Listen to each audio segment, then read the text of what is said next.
Hay lugares en este mundo que no deberían existir. Lugares que parecen normales durante el día, pero que por las noches se transforman en algo que desafía toda lógica. En mi pueblo, un caserío perdido en el norte de Jalisco, entre cerros áridos y caminos de tierra que se pierden en la nada, existe uno de esos lugares. Los niños del pueblo lo conocen como la Puerta de los Perros. Es un claro entre los mezquites, no muy grande, tal vez del tamaño de una cancha de básquetbol. Durante el día se ve completamente normal. Tierra seca, algunas piedras dispersas, ramas secas que crujen con el viento. Pero cuando cae la noche, ese lugar cobra vida de una manera que ningún ser humano debería presenciar. Desde que tengo memoria, todos en el pueblo sabían que no debías acercarte al claro después del atardecer. Los viejos contaban historias susurrando, siempre mirando por encima del hombro, como si las mismas palabras pudieran atraer lo que habita ahí. Decían que se escuchaban pasos, muchos pasos, como si una manada entera caminara en círculos eternos. Pero nunca había nada que ver.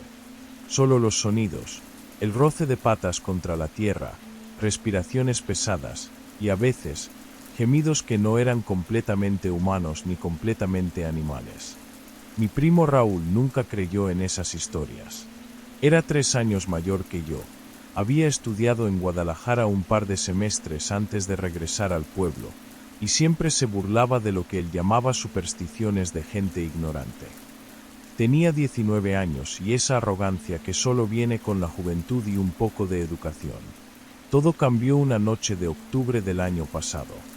Habíamos estado bebiendo en casa de mi tío después del velorio de doña Carmen, una señora del pueblo que había muerto de vieja. Las conversaciones, como siempre pasa en estos casos, derivaron hacia historias de fantasmas y aparecidos. Alguien mencionó la Puerta de los Perros, y Raúl soltó esa risa suya, áspera y desdeñosa. «Pinches cuentos de viejas», dijo, ya con varias cervezas encima. «Son puros sonidos del viento entre los árboles.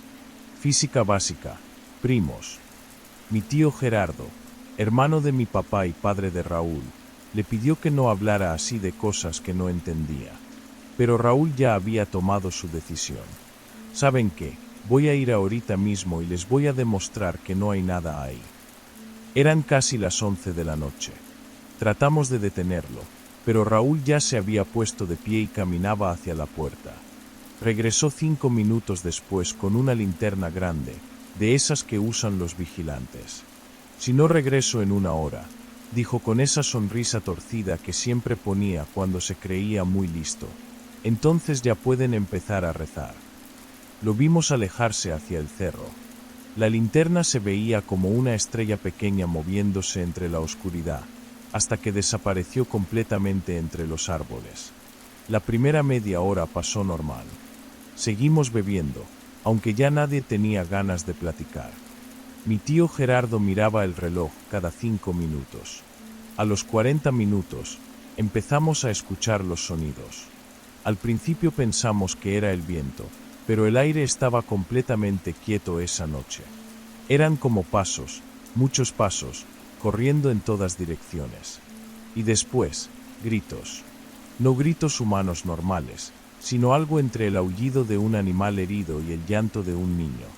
El sonido venía del cerro, exactamente de la dirección donde había ido Raúl. Mi tío ya se había parado, listo para ir a buscarlo, cuando vimos la luz de la linterna regresando. Pero se movía raro, como si quien la llevara estuviera tambaleándose o corriendo de forma extraña. 5 minutos después, Raúl llegó a la casa. Pero no era Raúl. No completamente. Estaba completamente desnudo, cubierto de tierra de pies a cabeza, como si hubiera estado rodando en el suelo por horas. Tenía arañazos en todo el cuerpo, algunos tan profundos que sangraban. Pero lo más horrible era su cara. Se mordía la lengua constantemente, tan fuerte que escupía sangre. No podía hablar, solo emitía sonidos guturales, gruñidos que sonaban exactamente como los de un perro herido. Sus ojos estaban completamente perdidos, como si estuviera viendo algo que nosotros no podíamos ver. Lo llevamos al doctor del pueblo, pero no pudo hacer nada. Raúl no respondía a ningún estímulo normal. No reconocía a nadie, no entendía palabras, no podía caminar erguido. Se movía en cuatro patas, olfateaba todo, y seguía mordiéndose la lengua hasta hacerla sangrar. Esa misma noche, cuando lo llevamos a su casa, se escondió debajo de su cama y no salió. Ahí ha dormido desde entonces, como un animal asustado buscando refugio. Pero lo más perturbador empezó una semana después. Mi tía Elena, la mamá de Raúl, comenzó a encontrar huellas extrañas en el techo de la casa.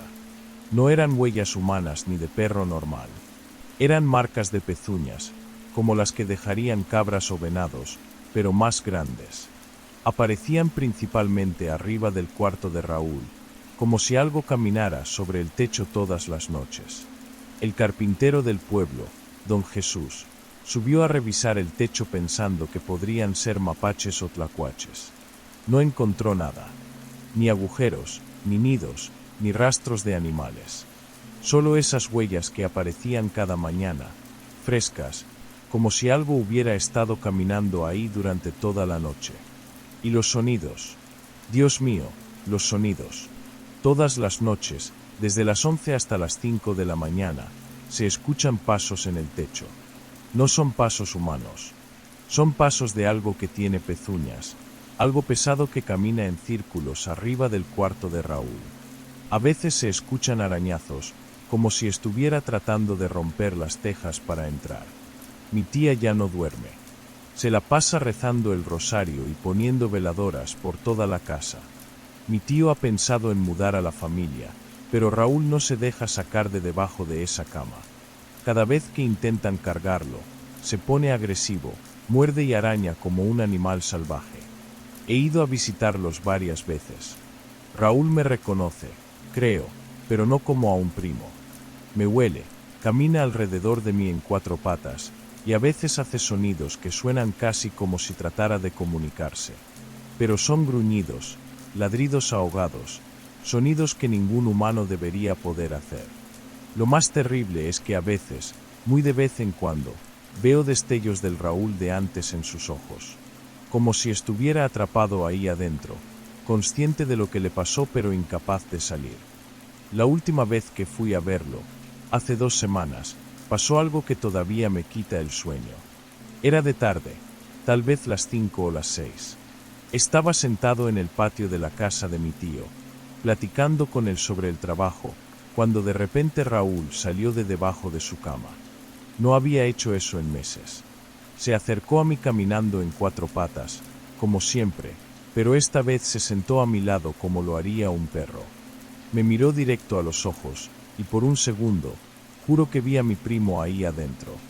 Abrió la boca como si fuera a hablar, y por un momento pensé que tal vez se estaba curando. Pero lo que salió de su boca no fueron palabras. Fue el sonido exacto de los pasos que se escuchan en la puerta de los perros. Esos pasos múltiples, esa respiración pesada, esos gemidos que no son de este mundo. Todo salía de la garganta de Raúl, como si fuera un radio reproduciendo una grabación. Mi tío y yo nos quedamos helados. El sonido duró tal vez 30 segundos, y después Raúl regresó a su cuarto, a esconderse debajo de la cama. Esa noche, los pasos en el techo fueron más fuertes que nunca. Desde entonces, nadie en la familia habla del claro. Pero todos sabemos que lo que se llevó a Raúl esa noche sigue ahí, esperando. A veces, cuando el viento sopla desde el cerro, podemos escuchar los pasos, incluso desde el pueblo. Y últimamente, otros jóvenes han empezado a hacer bromas sobre ir a la puerta de los perros. Hablan de demostrar que las historias son mentira, de grabar evidencia con sus teléfonos. Yo les ruego que no vayan. Les cuento la historia de Raúl, les muestro las fotos de las huellas en el techo, los llevo a que lo vean gimiendo debajo de su cama.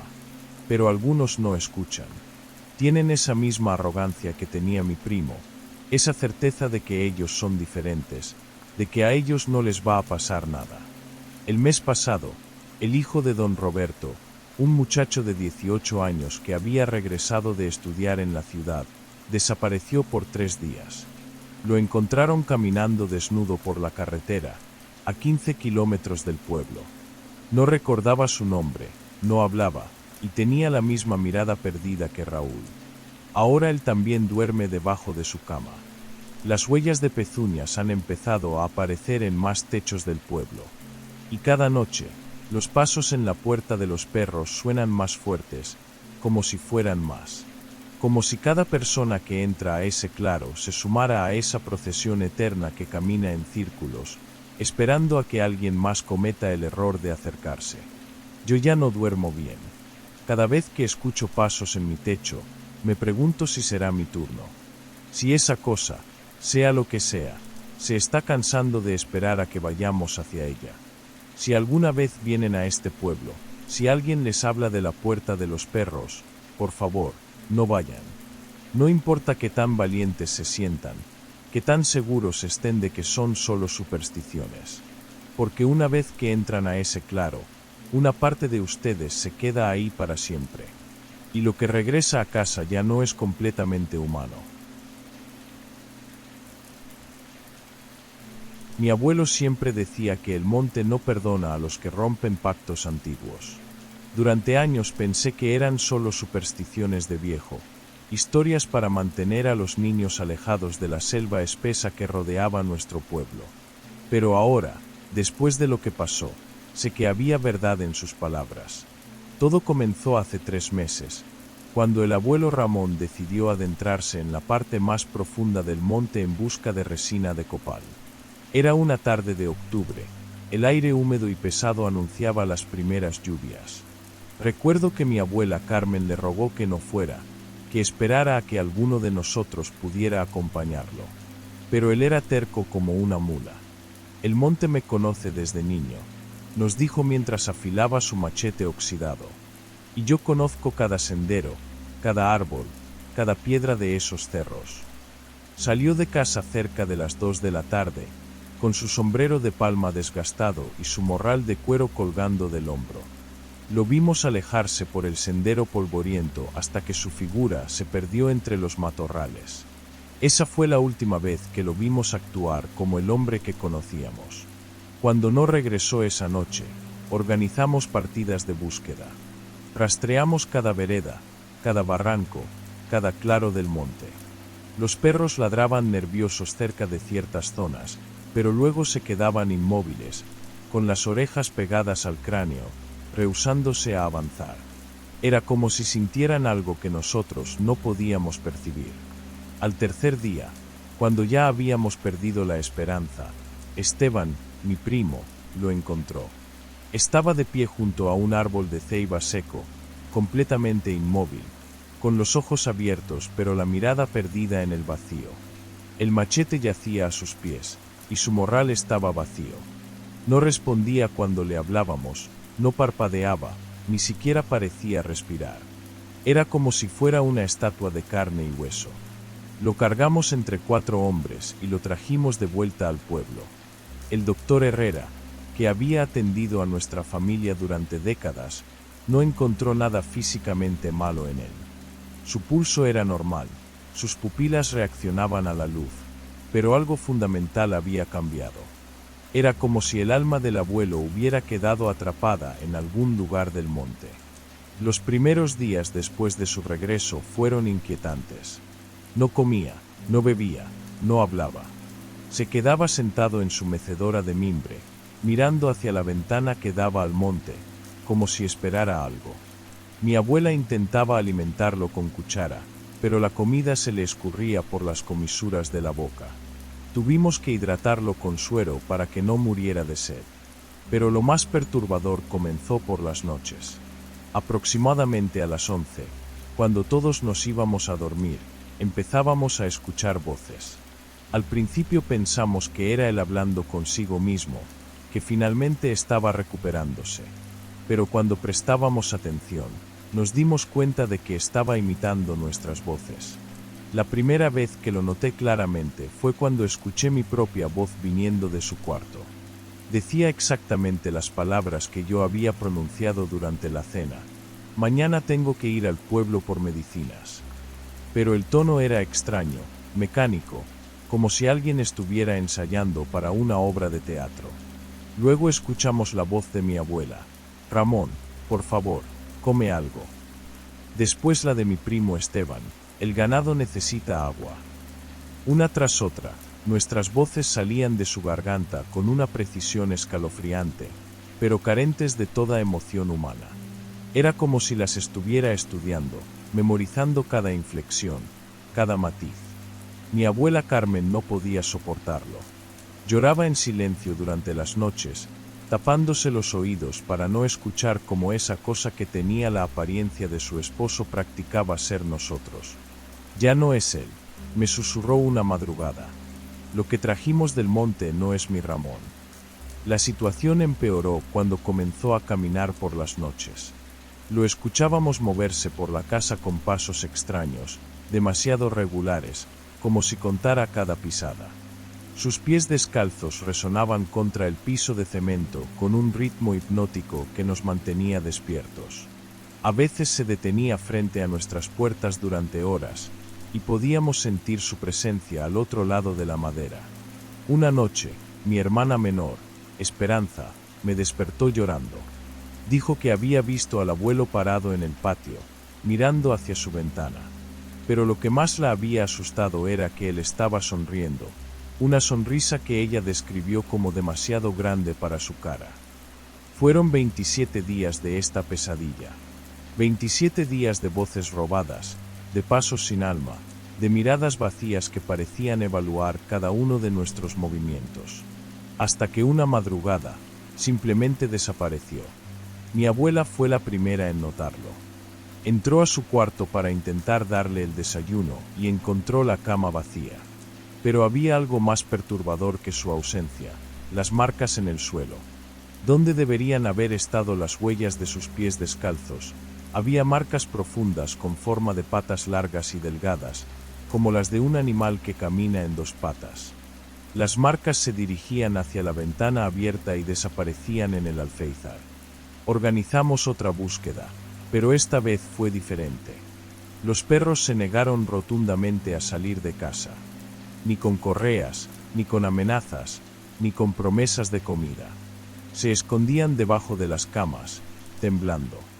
Incluso los más valientes ladraban desde lejos cuando mencionábamos ir al monte. Han pasado 6 semanas desde entonces, y el abuelo Ramón nunca regresó. Pero él, o lo que sea que tomó su lugar, sigue cerca.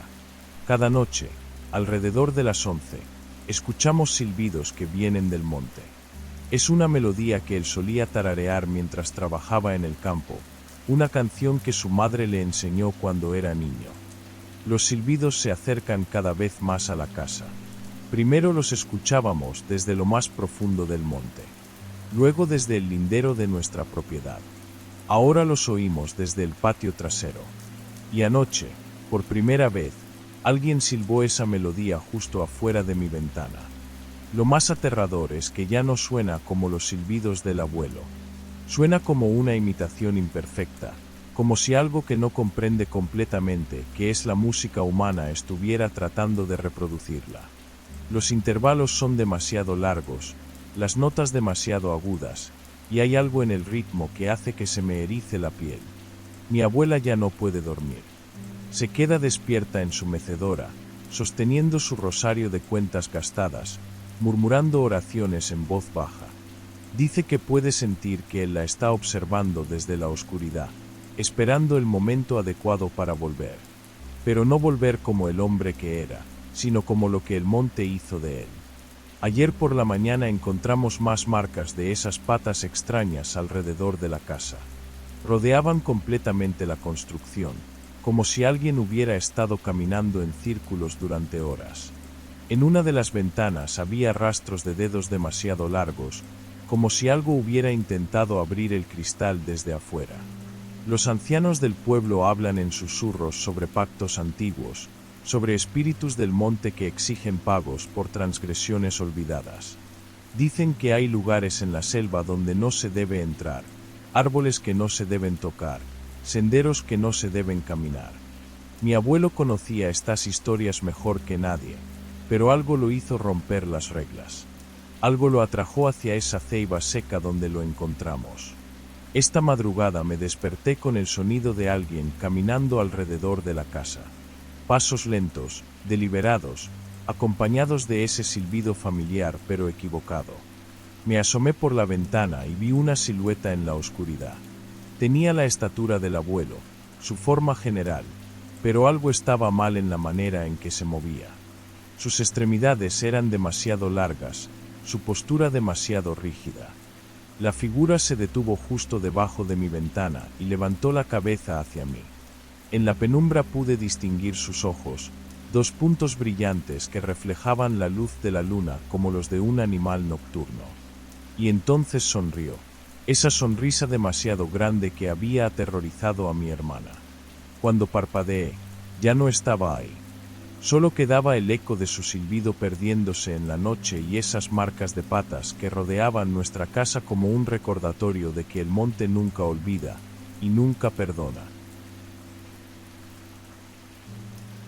Mi madre nunca me contó esta historia cuando era niño.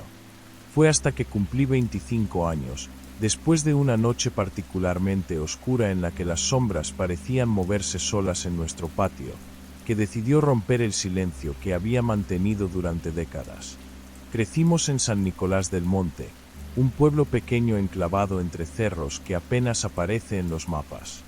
Era el tipo de lugar donde todos se conocían, donde las puertas nunca se cerraban con llave y donde los niños jugaban hasta muy tarde en las calles polvorientas.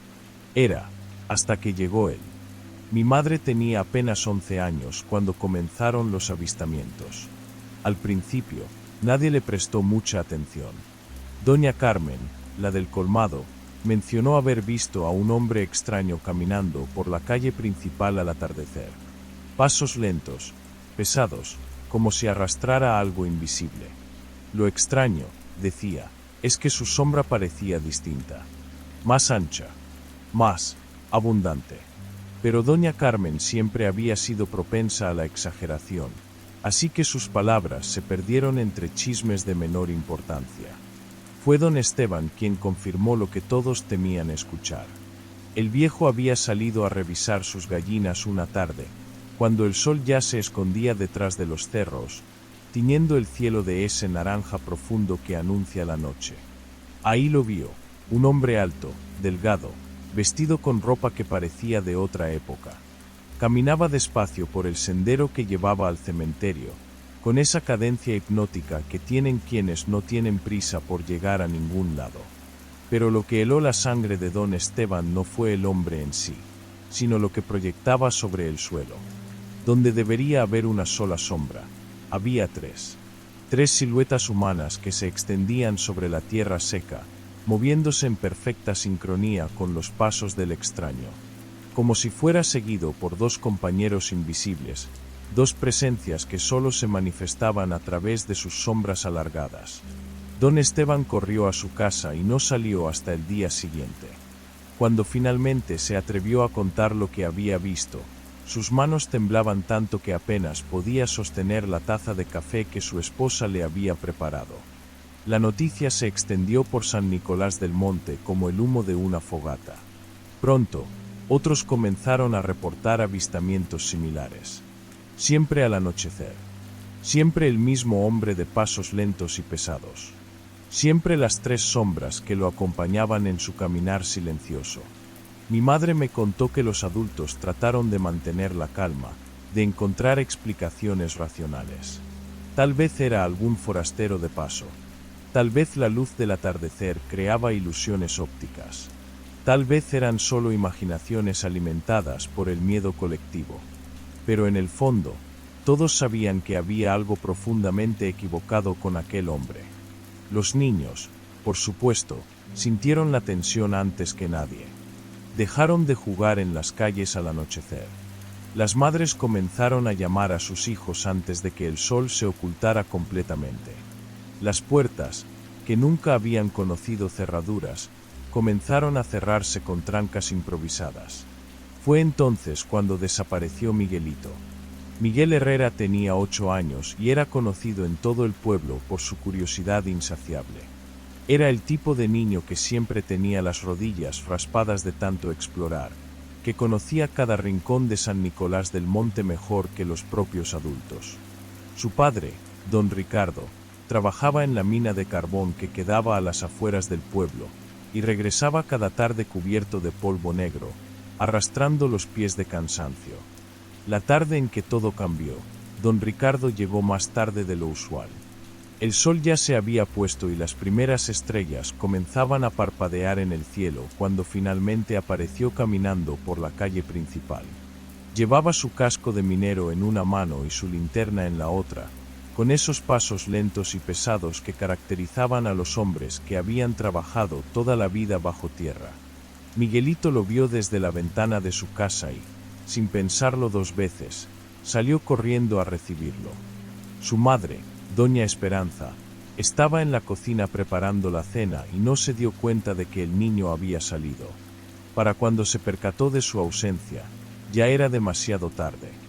Los gritos de doña Esperanza despertaron a medio pueblo. Miguelito había desaparecido. Don Ricardo, confundido y agotado, juró que no había visto a su hijo en ningún momento durante su camino a casa. Había caminado directamente del trabajo a su hogar, sin detenerse, sin encontrarse con nadie. La búsqueda comenzó inmediatamente. Todo San Nicolás del Monte se movilizó. Hombres con linternas recorrieron cada calle, cada callejón, cada rincón donde un niño podría haberse escondido o perdido. Las mujeres registraron cada casa, cada patio, cada espacio donde Miguelito pudiera estar refugiado. Los niños mayores fueron interrogados, preguntándoles si habían visto hacia dónde había corrido. Pero Miguelito había desaparecido como si la tierra se lo hubiera tragado. Fue mi madre quien encontró la primera pista. Al día siguiente, mientras ayudaba en la búsqueda, notó algo extraño en la puerta de la casa de los Herrera. Ahí, marcada en la madera como si alguien hubiera presionado manos enlodadas contra la superficie, estaba la silueta de un hombre. No era una marca cualquiera. El lodo se había secado de tal manera que formaba la figura perfecta de una persona: cabeza, torso, brazos extendidos, piernas separadas. Como si alguien hubiera usado la puerta como molde para dejar su impronta. Pero lo más perturbador era que la silueta no coincidía con la estatura de don Ricardo, ni con la de ningún hombre del pueblo. Era más alta, más delgada, con proporciones que parecían ligeramente distorsionadas, como si hubiera sido creada por alguien que recordaba vagamente cómo debía verse un ser humano. Doña Esperanza se desmayó al verla. Don Ricardo intentó limpiarla con agua y jabón, pero el lodo parecía haberse adherido a la madera de una manera imposible. Era como si hubiera penetrado en las fibras mismas de la puerta, convirtiéndose en parte de ella. La búsqueda de Miguelito continuó durante 3 días más, pero todos sabían que era inútil. El niño había seguido a alguien que creyó que era su padre, alguien con pasos lentos y pesados, alguien que caminaba al anochecer con 3 sombras proyectándose sobre el suelo. Y entonces, tan súbitamente como había comenzado, todo terminó. El hombre dejó de aparecerse. No hubo más avistamientos, no más sombras extrañas al atardecer. Era como si hubiera cumplido su propósito y ya no tuviera razón para permanecer en San Nicolás del Monte. Los adultos, por acuerdo tácito, decidieron no hablar más del tema. Era demasiado doloroso, demasiado incomprensible. Miguelito fue dado por muerto, aunque nunca se encontró su cuerpo. Su desaparición se archivó como un accidente trágico, una de esas cosas inexplicables que a veces suceden en pueblos pequeños. Pero mi madre me contó que las cosas nunca volvieron a ser iguales en San Nicolás del Monte. Los niños perdieron esa inocencia que los hacía correr libremente por las calles. Los adultos desarrollaron una desconfianza instintiva hacia los extraños. Y todos, absolutamente todos, se aseguraban de estar en sus casas antes del anochecer. La silueta en la puerta de los Herrera permaneció ahí durante años, como un recordatorio silencioso de lo que había sucedido. Doña Esperanza nunca logró superarlo. Se mudó a la ciudad pocos meses después, llevándose consigo el peso de una pérdida que nunca podría explicar. Don Ricardo la siguió, pero dicen que nunca volvió a ser el mismo. El trabajo en la mina lo había endurecido, pero la desaparición de su hijo lo quebró de una manera que ni él mismo entendía. La casa de los Herrera quedó abandonada. Con el paso del tiempo, la maleza creció alrededor de ella, las ventanas se rompieron y el techo comenzó a colapsar. Pero la silueta en la puerta permaneció intacta, como si fuera inmune al paso del tiempo y a los elementos. Mi madre me contó que durante años, nadie se atrevió a acercarse a esa casa. Se convirtió en uno de esos lugares que los niños evitaban instintivamente, sin que nadie les dijera que debían hacerlo. Era como si la propiedad emanara una sensación de tristeza y peligro que todos podían percibir, incluso quienes no sabían la historia completa. Pero lo más perturbador, me dijo mi madre con una voz que apenas era un susurro, era lo que sucedía en ciertas noches de luna llena. Algunos vecinos reportaban ver 3 sombras moviéndose sobre los campos que rodeaban San Nicolás del Monte. Sombras que caminaban en formación, con esos pasos lentos y pesados que todos recordaban. Pero cuando la gente se asomaba para ver qué las causaba, no había nadie ahí. Solo las sombras, proyectándose sobre la tierra como si fueran creadas por cuerpos invisibles, caminando eternamente bajo la luz de la luna, buscando tal vez otro niño confiado que las siguiera creyendo que pertenecían a alguien conocido. Mi madre terminó su relato esa noche, y nunca volvimos a hablar del tema. Pero a veces, cuando visito San Nicolás del Monte, paso frente a la casa abandonada de los Herrera. La silueta sigue ahí, marcada para siempre en la madera carcomida de la puerta. Y en noches de luna llena, cuando el viento sopla entre los campos, juro que puedo escuchar el eco lejano de pasos lentos y pesados, caminando en algún lugar entre las sombras, esperando pacientemente a que otro niño los confunda con alguien en quien debería confiar. Mi abuela murió cuando yo tenía 14 años, pero sus palabras siguen resonando en mi cabeza como una oración que nunca terminas de recitar completamente. Cada vez que el sol se oculta detrás de los cerros de Oaxaca y las sombras comienzan a trepar por las laderas como dedos hambrientos, su voz áspera me susurra al oído. Mijo, si escuchas tu nombre después del anochecer, no voltees. No respondas, porque lo que te llama no es lo que parece ser. En la sierra donde crecí, estas advertencias no eran supersticiones de viejas. Eran leyes no escritas que se transmitían de generación en generación, grabadas en el alma de cada habitante como cicatrices que nunca sanan. Mi pueblo, enclavado entre montañas que parecían tocar el cielo con sus picos dentados, guardaba secretos tan antiguos como las piedras que conformaban sus cimientos. Yo era un muchacho necio entonces. Creía que las historias de mi abuela eran cuentos para asustar niños, relatos tejidos con hilos de miedo para mantenernos cerca de casa cuando la oscuridad se adueñaba del mundo.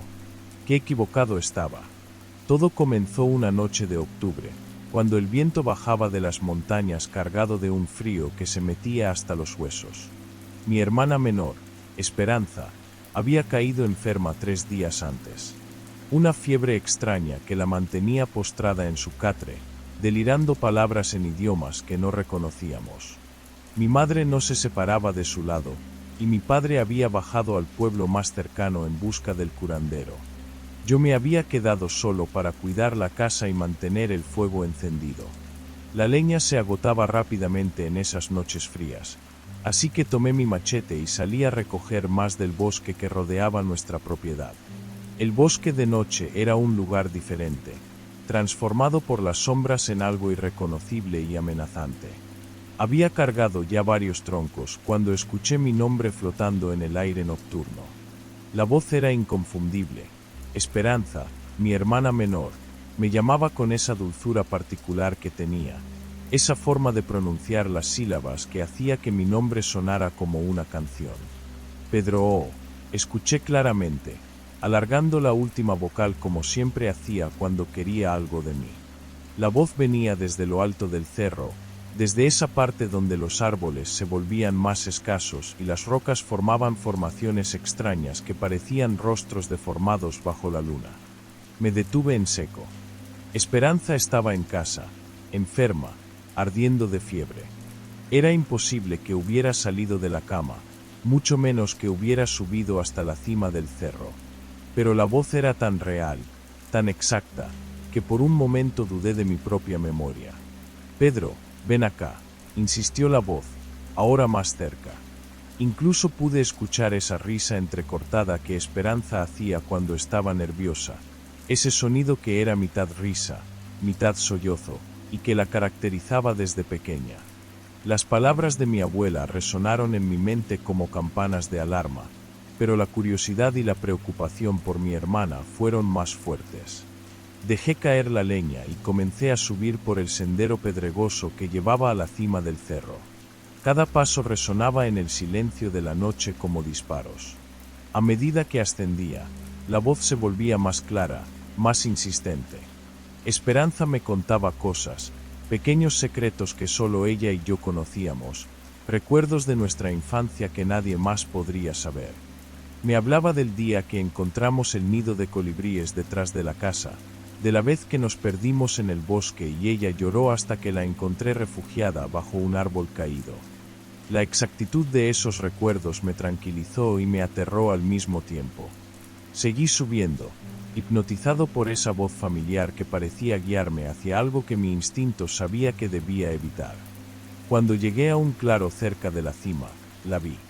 Era una figura encorvada, de espaldas a mí, con el torso desnudo brillando bajo la luz de la luna como si estuviera cubierto de sudor o de algo más viscoso. El cabello, largo y negro como el de Esperanza, caía sobre sus hombros de manera extraña, como si fuera más pesado de lo normal. «Esperanza», susurré, pero mi voz salió quebrada, cargada de una duda que crecía en mi pecho como una planta venenosa. La figura se dio vuelta lentamente, con movimientos que no parecían naturales, como si cada articulación funcionara de manera independiente. Y entonces vi su rostro. Era el rostro de mi hermana, pero distorsionado de una manera que desafía toda descripción.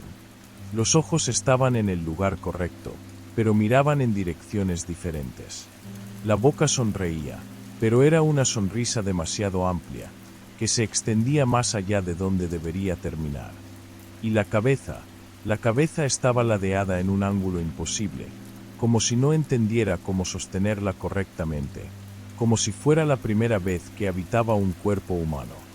«Pedro», dijo con la voz exacta de Esperanza, pero el sonido salía de esa boca deformada de una manera que hizo que se me helara la sangre.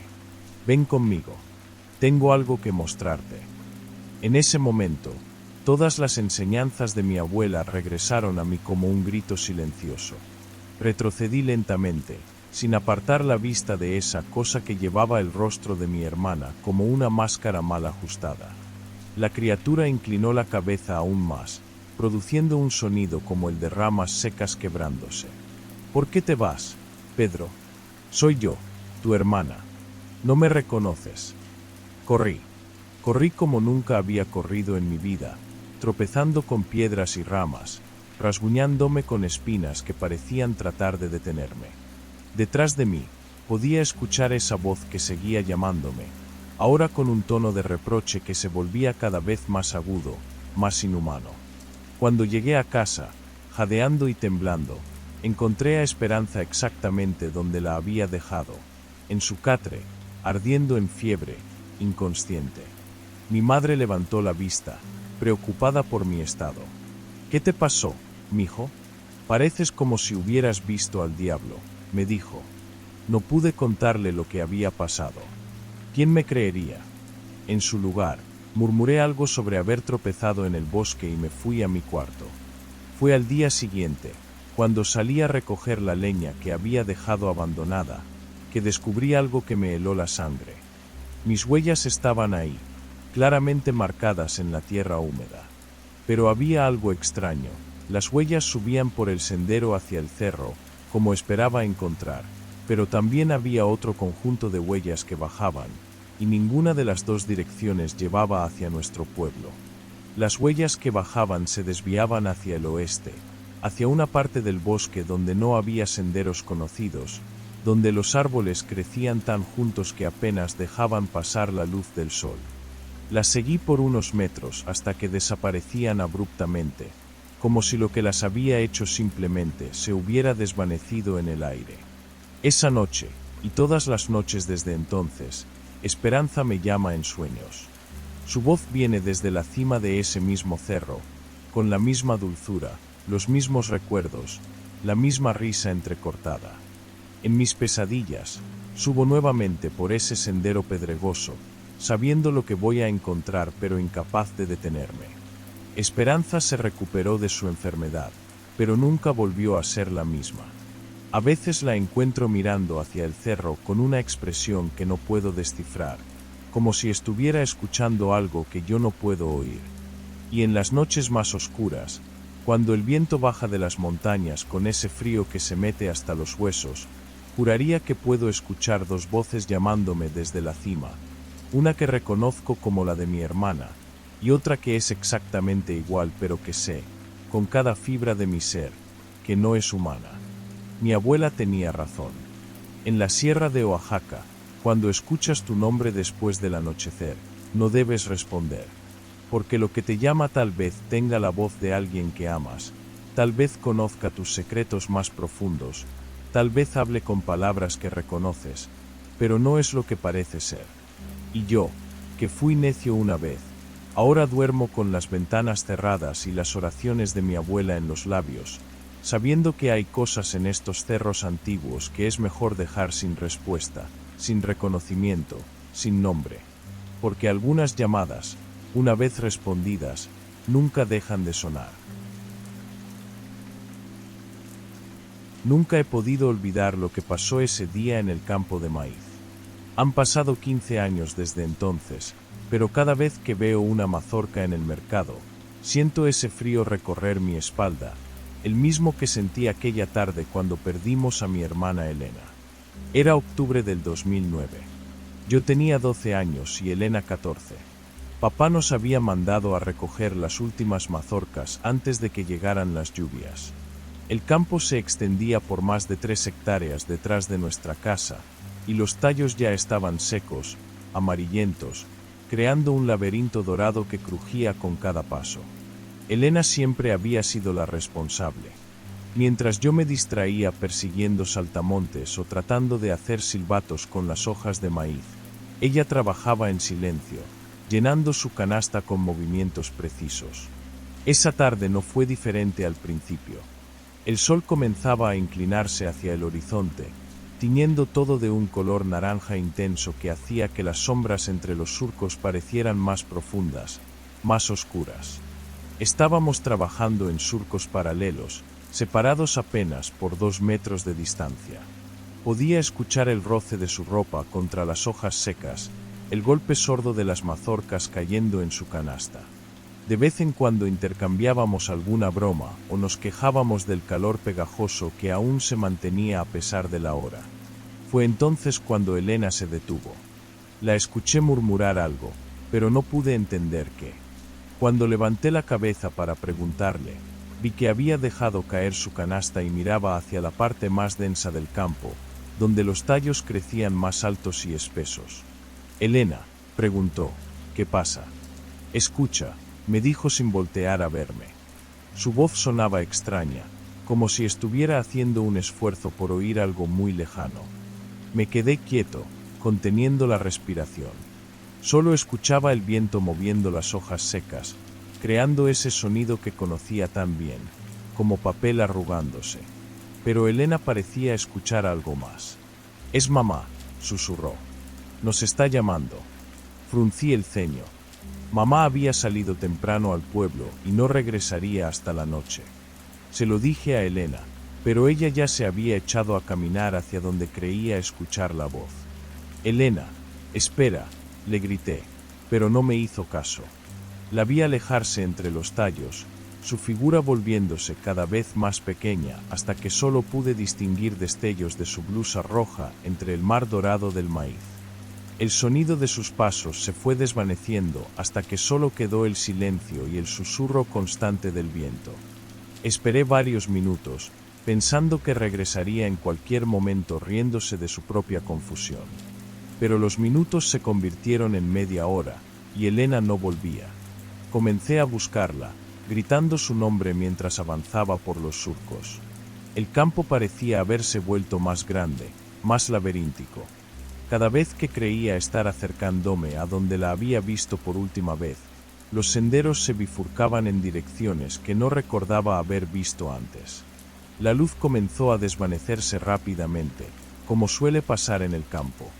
En cuestión de minutos, el cielo pasó del naranja al púrpura, y luego a un azul profundo que pronto se volvería negro.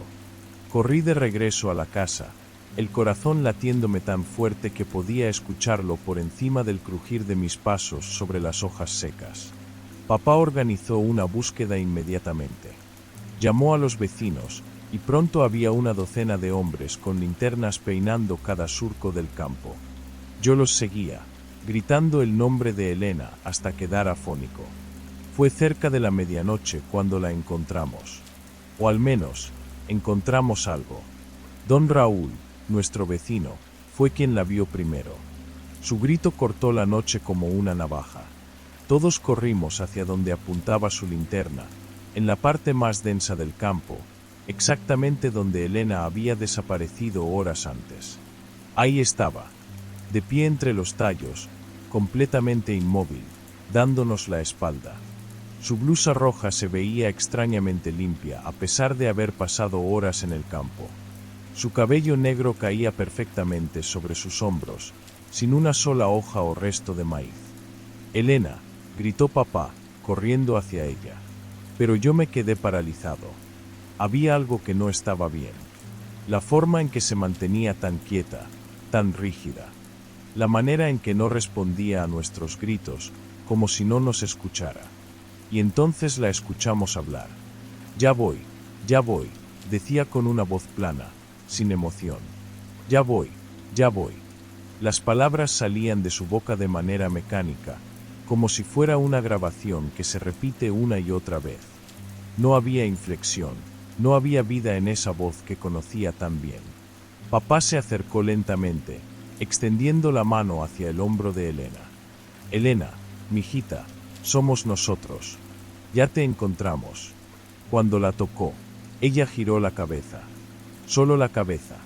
Su cuerpo permaneció exactamente en la misma posición, dándonos la espalda, pero su cabeza giró 180 grados para mirarnos.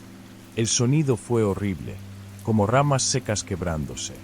Y cuando la luz de las linternas iluminó su rostro, todos retrocedimos gritando. No tenía cara. ¿Dónde debería haber estado su rostro? Solo había piel tensa, lisa, sin rasgos. Sin ojos, sin nariz, sin boca. Pero de algún lugar de esa superficie vacía seguía saliendo esa voz seca, sin vida. «Ya voy, ya voy, ya voy, ya voy». Papá cayó de rodillas. Don Raúl comenzó a rezar en voz alta. Los otros hombres retrocedieron, algunos corriendo hacia sus casas. Yo no podía moverme. No podía apartar la mirada de esa cosa que tenía el cuerpo de mi hermana, pero que definitivamente no era ella. Podía escuchar su respiración, entrecortada, como si le costara trabajo que el aire entrara y saliera de esa piel sin orificios. La cosa que parecía Elena dio media vuelta, de nuevo con ese sonido horrible de huesos y cartílagos moviéndose de manera antinatural, y comenzó a caminar hacia la parte más profunda del campo. Sus pasos eran extraños, como si sus pies no tocaran completamente el suelo. «Ya voy», siguió repitiendo mientras se alejaba. Nadie la siguió. Nadie se atrevió. A la mañana siguiente, cuando salió el sol, fuimos a buscarla de nuevo. Encontramos su blusa roja colgada de un tallo de maíz, como si se la hubiera quitado y la hubiera dejado ahí cuidadosamente. Pero de Elena no había rastro. Ni huellas, ni señales de que hubiera estado ahí. La policía llegó, hizo preguntas, tomó declaraciones. Dijeron que probablemente Elena se había perdido en el campo y había tenido algún tipo de crisis nerviosa. Que lo que habíamos visto en la oscuridad había sido producto del miedo y la confusión. Que seguramente aparecería pronto. Nunca apareció. Los años pasaron. Mis padres nunca se recuperaron realmente. Papá vendió el campo al año siguiente y nos mudamos al pueblo. Pero las historias comenzaron a circular entre los campesinos de la zona. Cada temporada de cosecha, alguien reportaba haber escuchado voces conocidas entre los tallos de maíz. La voz de una esposa muerta, de un hijo que había partido, de una hermana desaparecida.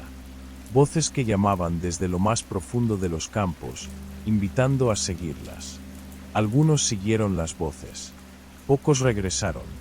Los que volvieron contaban historias similares a la nuestra.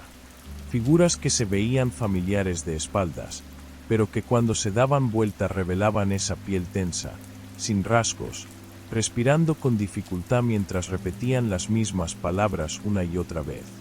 Ya voy, ya voy. Ahora vivo en la ciudad, lejos de los campos de maíz. Tengo una familia, un trabajo, una vida normal. Pero cada octubre, cuando llega la temporada de cosecha, siento una inquietud extraña. Una parte de mí quiere regresar a ese campo, buscar entre los tallos secos, escuchar si todavía puedo oír su voz. Porque a veces, en las noches más silenciosas, juro que aún puedo escucharla. Ya voy, ya voy. Y lo más aterrador es que una parte de mí todavía quiere responder. Hay cosas en el monte que es mejor no seguir. Mi abuela me lo decía cuando era niño, allá en San Lorenzo Tenochtitlán, una comunidad perdida entre los cerros del sur de Veracruz. Pero los hombres somos tercos, y mi tío Pedro era el más terco de todos. Todo comenzó después de las lluvias de agosto del 2018. El aguacero había durado 3 días seguidos, convirtiendo los senderos en ríos de lodo rojo. Cuando por fin escampó, la gente empezó a salir de sus casas para revisar los daños. Fue entonces cuando aparecieron las huellas. Las vio primero doña Carmen, la partera del pueblo, cuando fue a buscar hierbas al monte. Regresó pálida, con las manos temblorosas, murmurando palabras en popoluca que no quiso traducir. Solo dijo que había visto rastros extraños en el lodo, cerca del arroyo que baja del cerro sagrado. Esa misma tarde, varios hombres fuimos a ver. Las huellas estaban ahí, claras como el día, comenzaban siendo pisadas humanas normales, pies descalzos de alguien que caminaba despacio. Pero conforme avanzaban siguiendo el rastro, algo cambiaba. Los dedos se alargaban, se separaban. El talón se hacía más estrecho. Y al final, a unos 50 metros del inicio, ya no eran pies humanos, sino pezuñas perfectas de venado. Los ancianos se persignaron y dijeron que era mejor no hablar del asunto. Pero Pedro, que tenía apenas 35 años y se creía muy moderno por haber estudiado 2 años en Coatzacoalcos, se burló de las supersticiones. «Eres un cazador experimentado, Pedro», le dijo don Aurelio, el más viejo del pueblo. «Has rastreado venados toda tu vida. Dime, cuando un animal camina, sus huellas se hacen más profundas o más ligeras conforme avanza». Pedro se quedó callado. Todos sabíamos la respuesta. Un animal que camina deja huellas uniformes. Si corre, se hacen más profundas por el impulso. Si está herido, se hacen irregulares. Pero estas huellas se transformaban gradualmente, como si el ser que las había dejado hubiera cambiado mientras caminaba. Al día siguiente, Pedro desapareció antes del amanecer. Su esposa, Rosa, nos dijo que lo había visto levantarse en silencio, tomar su machete y su morral, y salir hacia el monte. No regresó en todo el día. Lo encontramos al tercer día, cerca del manantial donde terminaban las huellas extrañas. Estaba sentado contra un árbol de ceiba, con los ojos abiertos pero vacíos, como si miraran algo que nosotros no podíamos ver. Cuando le hablamos, no respondió. Cuando lo tocamos, su piel estaba fría como la de un muerto, pero su corazón latía. Lo llevamos cargando de vuelta al pueblo. Rosa lloró de alivio, pero su alegría duró poco. Pedro había regresado, sí, pero no era el mismo Pedro que se había ido. No hablaba. Cuando Rosa le preguntaba algo, él la miraba con esos ojos extraños, como si no la reconociera. No comía la comida que ella le preparaba, solo tomaba agua y, a veces, mascaba hojas que arrancaba de los árboles del patio. Pero lo más perturbador era lo que hacía por las noches. Cada anochecer, Pedro salía de la casa y se sentaba en el portal, mirando fijamente hacia el monte. Se quedaba ahí hasta el amanecer, inmóvil como una estatua, sin importar si llovía o hacía frío. Rosa intentaba convencerlo de que entrara, pero él no la escuchaba. Era como si esperara algo. Los días pasaron y Pedro se fue debilitando. Perdió peso de manera alarmante. Su pelo se volvió gris y quebradizo. Su piel tomó un color amarillento, como el de las hojas secas. Pero seguía saliendo cada noche a observar el monte. Una madrugada de octubre, Rosa despertó por un ruido extraño. Pedro no estaba en la cama. Lo encontró en el patio, tirado en el suelo, convulsionando. Su espalda se arqueaba de una manera imposible, como si algo dentro de él tratara de salir. Gritaba, pero no eran gritos humanos, eran bramidos agudos, como los que hace un venado herido. Corrimos a ayudarlo, pero cuando llegamos ya era tarde. Pedro yacía boca abajo en la tierra húmeda, con la espalda completamente arqueada hacia atrás, tanto que su nuca casi tocaba sus talones.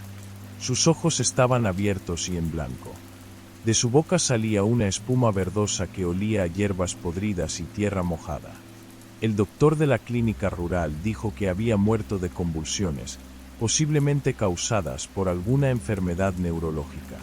Pero nosotros vimos las marcas, 4 líneas profundas en su espalda, como si algo con garras lo hubiera desgarrado desde adentro hacia afuera. Lo enterramos según la tradición, con copal y flores de cempasúchil.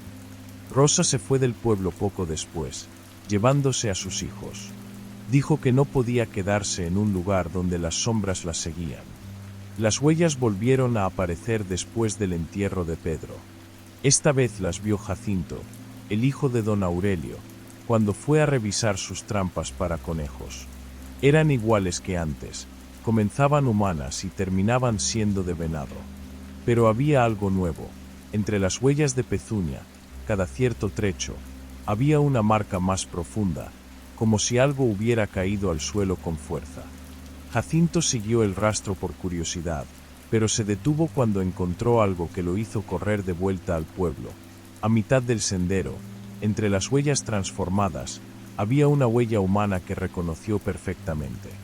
Era la pisada característica de su tío Pedro, que tenía una cicatriz vieja en el pie izquierdo por un accidente con el machete. Desde entonces, las huellas aparecen cada pocas semanas, siempre después de las lluvias fuertes. Comienzan en el mismo lugar, cerca del arroyo, y terminan en el manantial del cerro. Pero ahora son 2 los rastros que se transforman, uno que cambia de humano a venado, y otro que hace el recorrido inverso, de venado a humano. Los niños del pueblo han aprendido a no jugar cerca del monte cuando aparecen las huellas.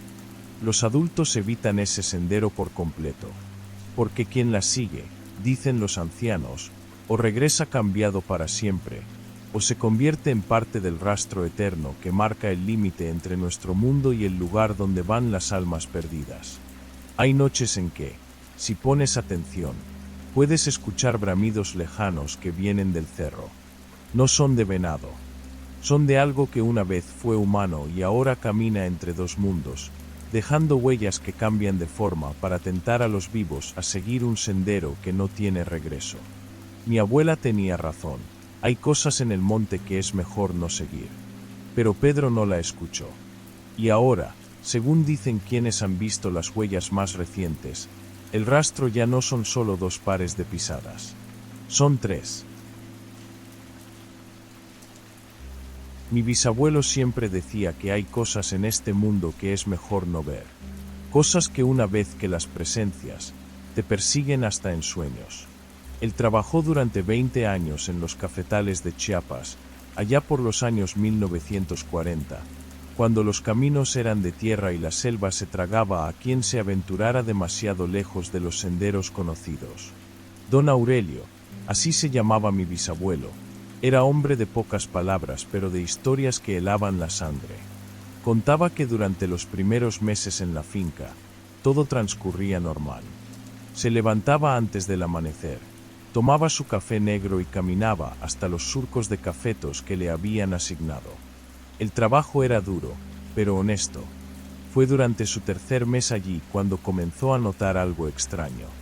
Cada madrugada, alrededor de las 4:30, mientras caminaba hacia su zona de trabajo, veía una silueta que se movía entre los árboles. Era una mujer, eso estaba claro por la forma de caminar y por el rebozo que llevaba sobre los hombros. Pero lo que le llamaba la atención era que cargaba algo voluminoso envuelto en una manta blanca. Al principio pensó que sería alguna de las mujeres del pueblo que madrugaba para lavar en el río. Pero conforme pasaron las semanas, se dio cuenta de que siempre era la misma mujer, siempre a la misma hora, siempre con el mismo bulto, y siempre sola. Los otros trabajadores de la finca nunca la mencionaban. Cuando don Aurelio preguntó por la mujer que cruzaba el bosque cada mañana, lo miraron con extrañeza. Algunos se encogían de hombros, otros cambiaban de tema. Solo el viejo Macario, un indígena tzotzil que llevaba trabajando en esas tierras desde niño, se acercó a él una tarde y le susurró: «No sigas a quien camina solo de noche, chamaco. Puede que no estés solo consigo mismo». Esas palabras se clavaron en la mente de mi bisabuelo como espinas. Durante varias semanas intentó olvidarse del asunto, pero la curiosidad es un gusano que una vez que entra en la cabeza, no para de roer hasta que consigue lo que quiere. Una madrugada de octubre, cuando la neblina era tan espesa que apenas se veían las propias manos, don Aurelio decidió que no podía más con la incertidumbre. Se levantó media hora antes de lo acostumbrado y se apostó detrás de un gran cecropia, justo en el sendero donde solía ver pasar a la mujer. A las 4:20 en punto, la escuchó. Sus pasos eran suaves pero firmes, como de alguien que conoce cada piedra y cada raíz del camino. Cuando la silueta se hizo visible entre la bruma, don Aurelio sintió que el corazón se le iba a salir del pecho. La mujer era más alta de lo que había pensado, y su rostro, aunque no podía verlo con claridad, parecía demasiado pálido para alguien que vivía bajo el sol de Chiapas. Cargaba el bulto envuelto en manta como si fuera lo más preciado del mundo, abrazándolo contra su pecho con una ternura que resultaba perturbadora en esa hora y lugar. Don Aurelio esperó a que se alejara unos metros y comenzó a seguirla. El sendero se adentraba cada vez más en la selva. Los sonidos de la madrugada, los grillos y las lechuzas, parecían apagarse a medida que avanzaban. Solo se escuchaban los pasos de la mujer y, detrás, los de mi bisabuelo, que intentaba caminar lo más silenciosamente posible. Después de lo que le parecieron horas, pero que seguramente fueron solo 20 minutos, la mujer se detuvo en un claro del bosque. Había un árbol caído que formaba como un asiento natural, y varios montículos de piedras que parecían muy antiguos. Don Aurelio se escondió detrás de un tronco podrido y observó. La mujer colocó cuidadosamente el bulto sobre el tronco caído.